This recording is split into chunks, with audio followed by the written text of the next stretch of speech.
Good morning, Mr. Ronald. Yung nag-PM sa akin kagabi regarding sa pagkabit ng mounting sa helmet natin. So, ang una, ito. Yan. So, ito yung pinaka-base natin. Sa base na yan, dyan mo ididikit yung 3M na adhesive tape. So, don't worry. Although tape siya, sobrang grabe yung dikit niyan. Ako, for how many months ko nang ginagamit din to. Tsaka waterproof siya. So, sa ulan, subok na rin to. Kahit kutsilyoin mo, hindi mo basta-basta mahuhugod yan. So, wala kang dapat ipag-alala dyan. As long as didikit mo siya sa flat surface ng helmet mo. So, pwedeng sa ibabaw. Kasi sa akin sa ibabaw, kaya hindi ko siya din nilagay. Itong part na to is nakaumbok siya. So, hindi siya flat. So, not safe for that. So, sa gilid naman, meron akong flat surface. That's why dito ko siya nilagay. So, the first thing that we need to do is ito. So, ganito siya. Lock mo lang siya dito, sir. Okay. Second thing is mahaba. Ito.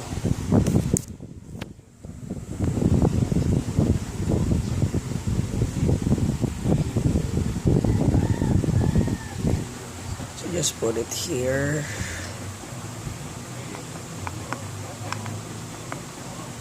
Yan na. So, tignan mo rin yung mga ganito, yung mga butas niya. So, match siya. So, lagay lang natin. Okay. So, okay na siya. Then, after that, ito naman, yung lock. So, deroskas naman siya. Ikot lang natin.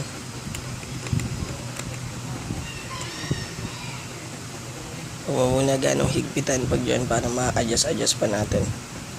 Higpitan natin yan pag okay na nakakabit na yung camera, ready to use na. Then, after this, yung maikli. So, ito. If you will notice ang maikli na to, sa ibabaw, ganyan. Yan sa ilalim niya. So, magkabaligtad sila in order to put here. So, make sure na ito nasa loob. Itong stainless yung bolt, nasa loob siya kasi pag ganito natin siya ilalagay.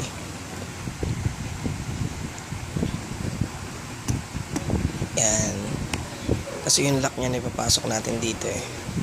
Then yung camera dito sa ibabaw. So, natin siya. Pag medyo masikip habang iniikot nyo, so huwag nyo pilitin. So galaw-galawin ito. Kailangan ganyan siya. Para hindi masira yung mga thread sa loob. So huwag din ganong maigpit para ma-adjust natin.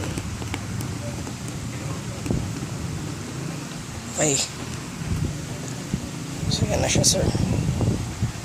Then siyempre, sa camera, tsaka natin ipapatong.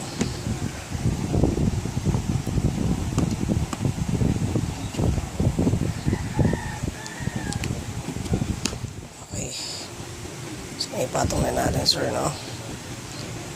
So, ang gagamitin natin lock dito, sa may gilid ng camera is, if you will notice, iba siya sa mga naunang ginamit natin. Mas mahaba yung block, yung spacing, kasi dito na nilalagay sa ilalim eh. Dyan.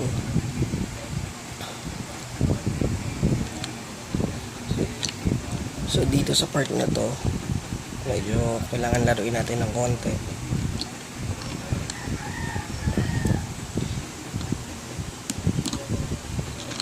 Para pumasok siya.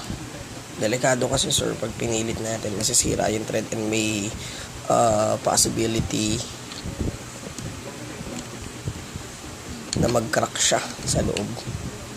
So, delikado.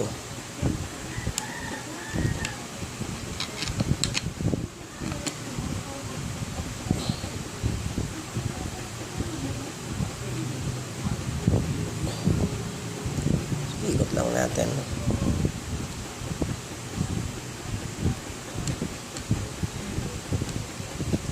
Okay, so lock na siya. So regarding with the adjustment, sir, kayo na pong bahala. For example, ito. Yan, yung kanina. So up lang natin siya. Adjust nyo na siya pag ganyan. Then tsaka nyo na siya isisigpitan.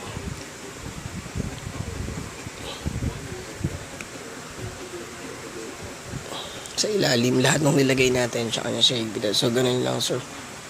So kung sa ibabaw naman, mas madali. Kasi kung sa ibabaw nyo ilalagay, ang gagamitin nyo lang yung base tsaka itong lock. Then patong na sa camera. Ito lang yung base. Then itong lock. Tapos dito patong na sa camera. Kung dito nyo ilalagay sa ibabaw. Pero kung sa gilid medyo marami siyang ano. Pero madali lang naman ikabit. Sana nakatulong to, sir. Good morning.